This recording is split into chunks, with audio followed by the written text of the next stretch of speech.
the days are getting shorter and pretty soon it's going to be really cold. My chickens are molting and they just look a mess. So I wanted to make something fun for them. And they love these little energy bites that I make.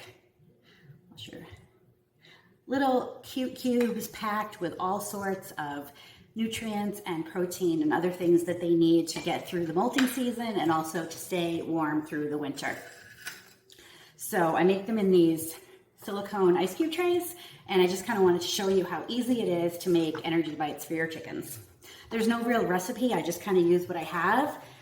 To bind them together, I use all kinds of cooking grease, so I save it in the freezer until I have enough. So you can use coconut oil, you can use grease from cooking, say a meatloaf or steaks or something like that. Bacon grease isn't the most healthy because of all the salt and nitrates in it, but a little bit of bacon grease, or if you use all natural bacon or like turkey bacon without the preservatives in it, you can use that. So you basically want some kind of grease that's going to be solid at room temperature. Excuse the geese, they're talky sometimes. So this is what I'm going to use to bind my cubes together.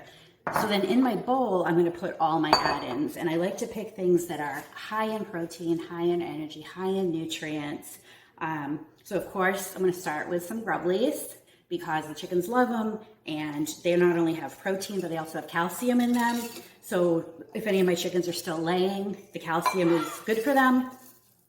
Most of them I'm stopped because of the molt and the shorter days, but I start with grubblies. I'll add in some black oil sunflower seeds, good fats in these, and also some protein. Chickens like them. I've got some walnuts here, unsalted walnuts.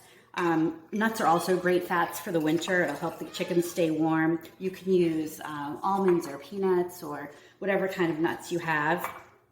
Then I like to add some sea kelp. This is actually organic coop kelp, and it's basically dried sea kelp, which is super dense in nutrients, minerals. When the chickens can't get out on the grass because there's snow on the ground, this provides a lot of the nutrients that they would be getting in the grass and the weeds. It makes super orange egg yolks, and also helps with probiotics. It helps the probiotics in their body work better, so it's good for digestive health. So a little bit of organic coop kelp. And then I like to add in some dried herbs. I have, I think this is marigold, some basil, I think there's some rose petals in here, just whatever kind of dried herbs that I have on hand. And just kind of mix it all up together in the bowl. But like I said, I mean, you can use any combination. Sometimes I use dried cranberries, you can use raisins, all kinds of things.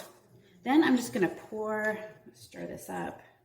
I'm gonna pour some of my melted grease. I just warmed it up a little bit so it was liquid. I'm gonna pour that over it. You want this to be pourable, but I still like it thick enough that it's mostly the add-ins, not just a big glob of grease for them.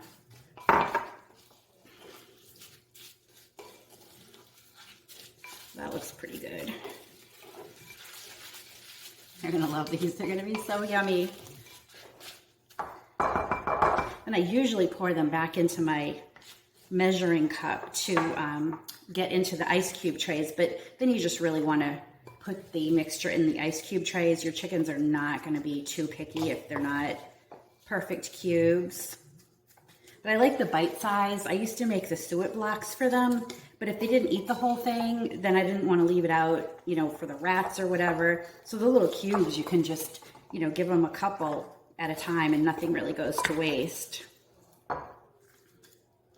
I'm just gonna, this made almost a tray, so yeah, about a cup of the oils, and then a cup or so of add-ins usually works pretty well. You get quite a tray here, almost a whole tray. Oops. And just kind of smooth it down.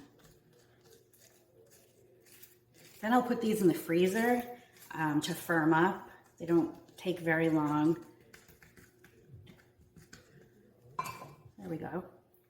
So after I've got my tray filled, I'll put them in the freezer, I don't know, for an hour to a couple hours until they're solid. And then they're gonna kind of look like this, little cubes. The kelp actually all sunk to the bottom, but There's a nice layer of the grubblies and the sunflower seeds and the nuts, and then there's a layer of the fats and then the sea kelp. So the chickens are gonna love these, and you can just leave them in the freezer and then, you know, take out a couple whenever you want to give your chickens a treat. If you do live in a warm area, just be aware that coconut oil has a really low melting point, so it will melt pretty quickly. But like here in Maine in winter, it's not going to melt. But if you do live in a warm area, you probably are going to want to use like a cooking grease or something that's definitely solid at room temperature.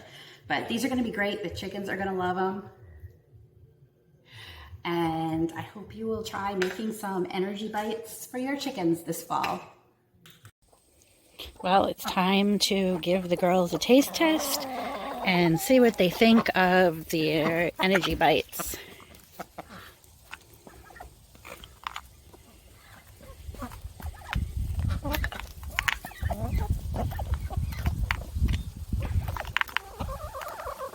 Come on, you move out of the way. I would say they're a hit.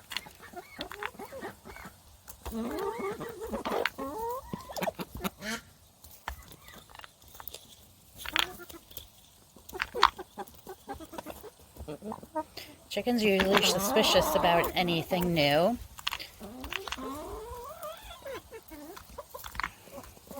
But I think I'm getting 2 thumbs up on the Grubblies Energy Bites.